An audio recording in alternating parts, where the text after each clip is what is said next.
halnya anak kecil dan hewan ternak. Ternyata orang Maluku yang tinggal di Pulau Seram memiliki kepercayaan untuk tidak boleh menyebut kata orang mati.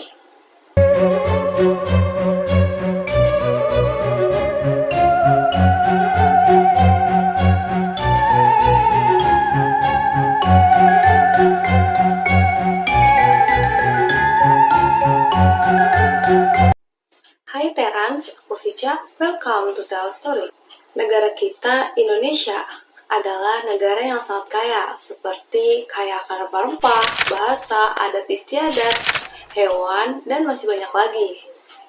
Nah, ngomong-ngomong tentang hewan, ternyata di Indonesia banyak sekali hewan-hewan mitologi. Apalagi negara Indonesia yang memiliki pulau kurang lebih 17.000 banyaknya. Mulai dari Sabang sampai Merauke, banyak cerita-cerita beredar yang melegenda tentang beberapa hewan mitologi ini di setiap daerah. Bahkan, hewan mitologi ini sering ditakutkan oleh masyarakat di Indonesia, jika masih ada. Namun, hewan mitologi ini merupakan cerita masyarakat turun-temurun dari zaman dahulu hingga saat ini. Hewan-hewan mitologi apakah itu? Simak videonya sampai habis ya. Buat kalian yang baru klik video ini, jangan lupa di subscribe, like, dan komen. Yang pertama, Ebu Gogo. Ebu Gogo adalah sekelompok makhluk humanoid yang muncul dalam mitologi Flores. Dalam bahasa Nage, di Flores Tengah, Ebu berarti nenek, dan Gogo berarti dia yang makan apa saja.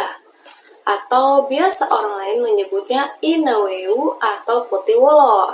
Ebu Gogo ini konon memiliki ciri-ciri seperti memiliki hidung yang lebar dan rata, wajah yang lebar dengan mulut besar, serta tubuh yang berbulu. Ia juga diceritakan mampu berjalan dan berlari dengan cepat, serta memiliki tubuh yang tinggi sekitar 1,5 meter. Kaum wanita Ebu Gogo pun juga memiliki ciri-cirinya, dengan ciri-ciri seperti payudara yang panjang dan terjumbai. Ebu Gogo sendiri memiliki gaya bahasanya, dengan cara bergumam.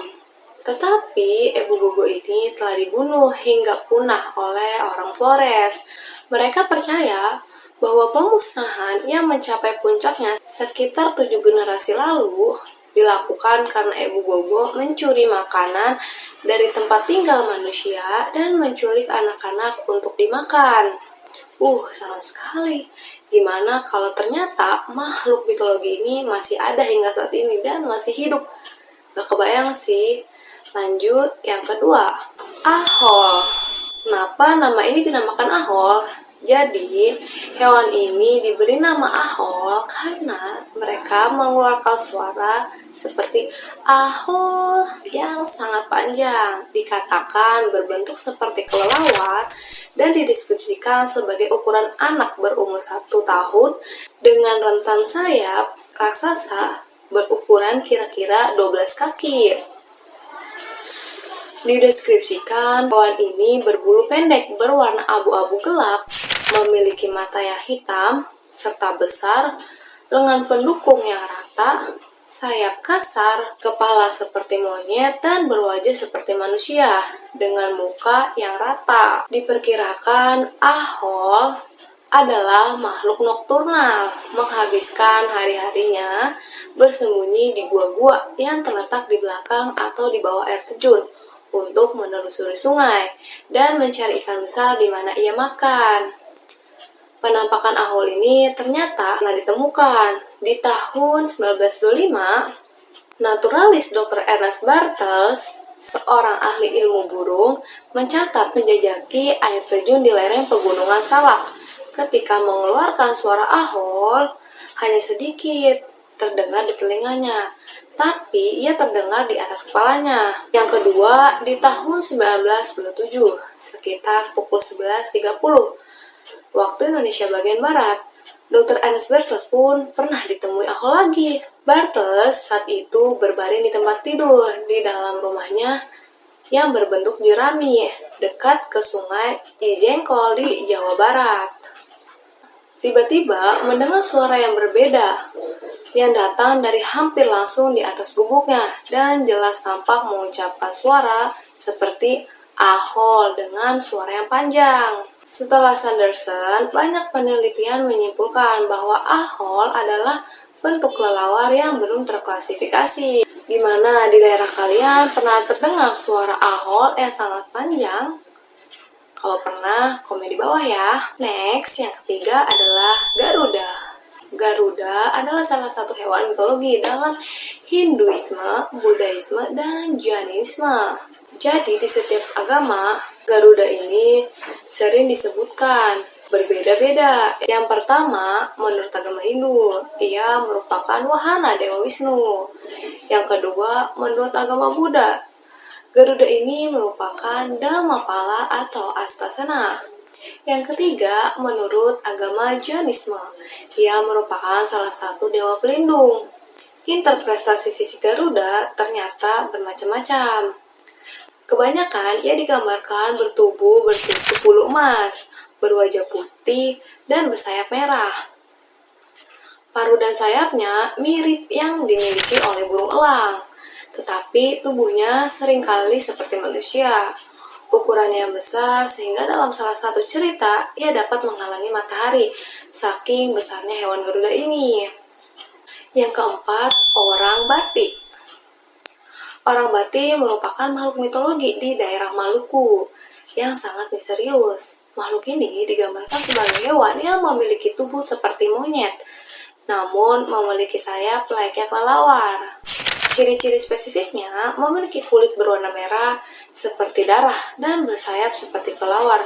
Ia juga mempunyai ekor yang kecil tapi panjang, dengan ujungnya sangat lancip. Konon, ada mitos menarik menyebutkan bahwa orang Bati ini hidup di Maluku, tepatnya di Gunung Kairatu yang ada di Pulau Seram. Terus, beberapa masyarakat Maluku sering mengatakan, jangan sampai ale baku dapat dong orang Bati, yang artinya, jangan sampai kamu berjumpa dengan orang Bati. Kepercayaan ini bermakna, yaitu ketika kalian berjumpa dengan orang Bati, itu akan menyusahkan nantinya. Kepercayaan ini juga yang kemudian mendarah daging hingga saat ini. Semua ini masih menjadi misteri di masyarakat timur. Apakah kalian percaya atau tidak tentang hewan mitologi orang Bati? Yang kelima, ular nabau. Entah mitos atau fakta, namun hewan mitologi ini bagi sebagian masyarakat suku Dayak, keberadaan ular raksasa yang dinamai nabau dan tangkal laut alias Raja Piton ini sangat diyakini keberadaannya di belantara Borneo. Konon, ular yang katanya berkepala naga tersebut merupakan sang penjaga hutan belantara Kalimantan yang dihormati. Jadi, ular nabau ini memiliki ukuran antara 80 hingga 100 meter. Bagian kepalanya menyerupai naga dilengkapi 7 lubang hidung. Bahkan pada tahun 2009, foto yang diduga penampakan ular nabau sempat menghebohkan. Nah, bagi masyarakat Kalimantan, saking besarnya ular tersebut, warga sekitar menyebutnya bahwa kepalanya ada di kota Tenggarong dan ekornya sampai ke kota Samarinda. Ular raksasa ini diyakini sulit ditemui karena langka. Masyarakat Dayak sangat percaya bahwa nabau mendiam di Sungai Mahakam dan wilayah Kutai Kartanegara. Sebagian masyarakat juga menyebut hewan ini sebagai ular raksasa, atau yang lainnya menyebutkan juga sebagai sosok naga.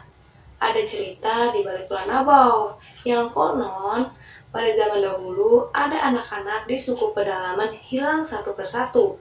Selama 8 hari tersebut, 8 anak orang itu pun telah hilang. Para penduduk pun ketakutan karena merasakan akhirnya penduduk desa pun memiliki rencana dengan cara perangkap dan salah satu anak sebagai umpan demi mencari siapa yang menghilangkan ke-8 anak tersebut. Saat itu, anak tersebut ditaruh di tengah-tengah hutan dan dilihat siapa pelaku penculikan anak tersebut. Ternyata tak berselang lama, anak tersebut dibawa oleh ular yang sangat besar dan para penduduk desa pun mengikutinya hingga ke sarangnya. Ketika sampai di sarangnya, para penduduk sangat kaget karena ada 3 ekor ular di sana. 2 dewasa dengan diameter badan serupa drum minyak dan satu lainnya masih kecil seukuran batang kelapa. Penduduk desa sangat marah dan menyerang hewan-hewan itu dengan cara memotong ular dewasa dan membiarkan yang muda tetap hidup. Dengan kesepakatan, mulai saat itu baik ular maupun manusia tak akan membunuh satu sama lain. Nah, jadi gimana cerita hewan mitologi ini? Ternyata hewan nabo ini terdapat di Pulau Kalimantan. Menurut kalian hewan ini kira-kira masih hidup atau enggak sih?